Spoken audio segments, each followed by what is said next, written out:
दोस्तों, समुद्र मंथन की घटना से आप सभी लोग तो भली भांति परिचित होंगे कि कैसे देवताओं और राक्षसों ने मिलकर समुद्र मंथन के द्वारा अमृत एवं विष दोनों की प्राप्ति की थी।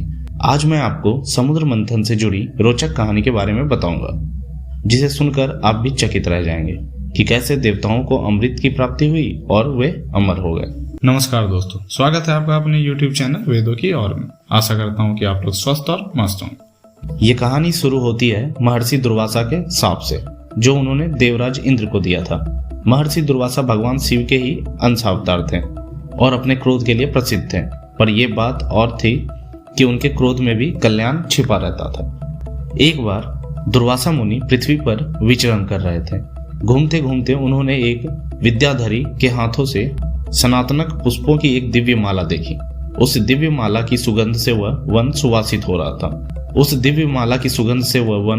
सुगंधित हो रहा था।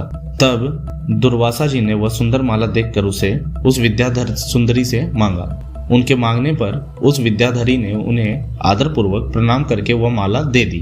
दुर्वासा मुनि ने उस माला को अपने मस्तक पर डाल लिया और पृथ्वी पर घूमने लगे। इसी समय उन्होंने ऐरावत पर विराजमान देवराज इंद्र को देवताओं के साथ आते देखा। उन्हें देखकर दुर्वासा मुनि ने मतवाले भौरों से गुंजायमान वह माला अपने सिर पर से उतारकर देवराज इंद्र के ऊपर फेंक दी। देवराज ने उसे लेकर ऐरावत के मस्तक पर डाल दी। उस समय वह माला ऐसी सुशोभित हुई जैसे कैलाश पर्वत के शिखर पर श्री गंगा जी विराजमान हो। उस हाथी ने भी उसकी गंध से आकर्षित होकर उसे अपनी सूंड से सूंघ कर भूमि पर फेंक दिया। यह देखकर दुर्वासा मुनि अत्यंत क्रोधित हुए और देवराज इंद्र से बोले, अरे ऐश्वर्य के मद से दूषित चित्त इंद्र, तू बड़ा ढीठ है। तूने मेरी दी हुई इतनी सुंदर माला का कुछ भी आदर नहीं किया, इसलिए तेरा त्रिलोकी का वैभव नष्ट हो जाएगा। इंद्र, निश्चित ही तू मुझे और मुनियों के समान ही समझता है, इसलिए तूने हमारा इस प्रकार अपमान किया है। मेरी दी हुई माला को पृथ्वी पर फेंका है, इसलिए तेरा यह त्रिभुवन भी शीघ्र ही श्रीहीन हो जाएगा। यह सुनकर इंद्र ने तुरंत ऐरावत हाथी से उतरकर निष्पाप दुर्वासा जी को अनुनय विनय करके प्रसन्न किया। तब इंद्र द्वारा प्रणाम आदि करने से प्रसन्न होकर दुर्वासा जी ने कहा, इंद्र, मैं कृपालु चित्त नहीं हूँ, मेरे अंतःकरण में क्षमा का स्थान नहीं है। तू बार बार अनुनय विनय करने का ढोंग क्यों करता है? मैं क्षमा नहीं कर सकता। इस प्रकार कहकर दुर्वासा जी वहां से चल दिए और इंद्र भी ऐरावत पर चढ़कर अमरावती को चले गए। तभी से इंद्र सहित तीनों लोक वृक्ष लता आदि के छीन होने से श्रीहीन और नष्ट होने लगे। यज्ञों का होना बंद हो गया। तपस्वियों ने तप करना छोड़ दिया और लोगों की दान धर्म में रुचि नहीं रही। इस प्रकार त्रिलोकी के श्रीहीन और सामर्थ्यहीन हो जाने पर दैत्यों ने देवताओं पर चढ़ाई कर दी और दोनों पक्षों में घोर युद्ध ठना। अंत में दैत्यों द्वारा देवता लोग पराजित हुआ। दैत्यों द्वारा पराजित होकर देवतागण ब्रह्मा जी के शरण में गए। देवताओं से सारा वृतांत सुनकर ब्रह्मा जी ने कहा, हे देवगण, तुम लोग भगवान विष्णु की शरण में जाओ, वे अवश्य तुम्हारी मंगल करेंगे। सभी देवताओं से इस प्रकार कहकर ब्रह्मा जी भी उनके साथ विष्णु लोग गए। वहां पहुंचकर सबने अनेकों प्रकार से भगवान विष्णु की स्तुति की। उनकी स्तुति से प्रसन्न होकर भगवान विष्णु ने देवताओं से उनके आने का कारण पूछा। देवता बोले, हे विष्णु, हम दैत्यों से परास्त होकर आपकी शरण में आए हैं। हे देव, आप हम पर प्रसन्न होइए और अपने तेज से हमें सशक्त कीजिए। भगवान विष्णु बोले, हे देवगण, मैं तुम्हारे तेज को फिर बढ़ाऊंगा। तुम लोग इस समय मैं जो कुछ कहता हूँ वह करो। तुम दैत्यों के साथ संपूर्ण औषधियां लाकर क्षीर सागर में डालो और मंदराचल पर्वत को मथनी और नागराज वासुकी को नीति बनाकर उसे दैत्य और दानवों सहित मेरी सहायता से मथ कर अमृत निकालो। तुम लोग दैत्यों से कहो कि इस काम में सहायता करने से आप लोग भी इसके फल में समान भाग पाएंगे। समुद्र मंथन से जो अमृत निकलेगा उसका पान करने से तुम सबल और अमर हो जाओगे। हे देवगण, तुम्हारे लिए मैं ऐसी युक्ति करूंगा जिससे तुम्हारे द्वेषी दैत्यों को अमृत नहीं मिल पाएगा और उनके हिस्से में केवल समुद्र मंथन का क्लेश ही आएगा। ये सुनकर देवगण अत्यंत प्रसन्न हुए और समुद्र मंथन की व्यवस्था में लग गए। सबसे पहले उन्होंने असुरों को इस कार्य में सहायता करने के लिए राजी किया।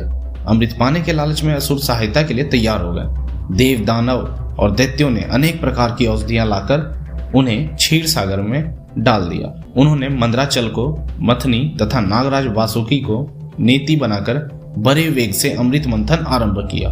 भगवान ने जिस ओर वासुकी की पूंछ थी उस ओर देवताओं को तथा जिस ओर मुख था उधर दैत्यों को नियुक्त किया। महातेजस्वी वासुकी के मुख से निकलते हुए श्वास अग्नि में झुलसकर सभी दैत्यगण निस्तेज हो गए। उसी श्वास वायु से विक्षिप्त हुए मेघों के वासुकी के पुच्छ की ओर बरसते रहने से देवताओं की शक्ति बढ़ती रही। स्वयं भगवान विष्णु ने कछुए का रूप धारण करके मंदराचल पर्वत को अपनी पीठ पर रखा ताकि मथनी स्थिर रहे और समुद्र में डूब न जाए। भगवान विष्णु के इसी अवतार को कूर्म अवतार कहा जाता है, जो उनके 10 अवतारों में से एक है। वे ही चक्र गदाधर भगवान अपने एक अन्य रूप से देवताओं में और एक अन्य रूप से दैत्यों में मिलकर नागराज को खींचने लगे। उन्होंने एक अन्य विशाल रूप से, जो देवता और दैत्यों को दिखाई नहीं देता था, ऊपर से मंदराचल पर्वत को दबा कर रखा था। श्रीहरि अपने तेज से नागराज वासुकी में बल का संचार करते थे और अपने अन्य तेज से देवताओं का बल बढ़ा रहे थे। इस प्रकार समुद्र मंथन का कार्य सुचारू रूप से चलने लगा। समुद्र मंथन से सबसे पहले कालकूट नामक विष निकला, जिसे देखकर समस्त देवता, दैत्य तथा मुनिगण चिंतित हो गए, क्योंकि कालकूट विष पूरे संसार का नाश कर सकता था। तब उन सब ने भगवान शिव से रक्षा की विनती की। भक्त वत्सल भगवान शिव ने संसार की रक्षा के लिए उस कालकूट विष को अपने कंठ में धारण किया। विष के प्रभाव से उनका कंठ नीला पड़ गया और इसी कारण भगवान शिव का एक नाम नीलकंठ पड़ा। इसी प्रकार समुद्र मंथन से कुल 14 रत्न निकले, जिन्हें देवता और दानवों ने आपस में बांट लिया। इन 14 रत्नों के नाम इस प्रकार हैं: कालकूट विष, कामधेनु गाय, उच्चैःश्रवा, ऐरावत हाथी, कल्प वृक्ष, माता लक्ष्मी, चंद्रमा, शंख, कौस्तुभ मणि, अप्सरा, वारुणी, पारिजात, भगवान धन्वंतरी और आखिर में अमृत निकला।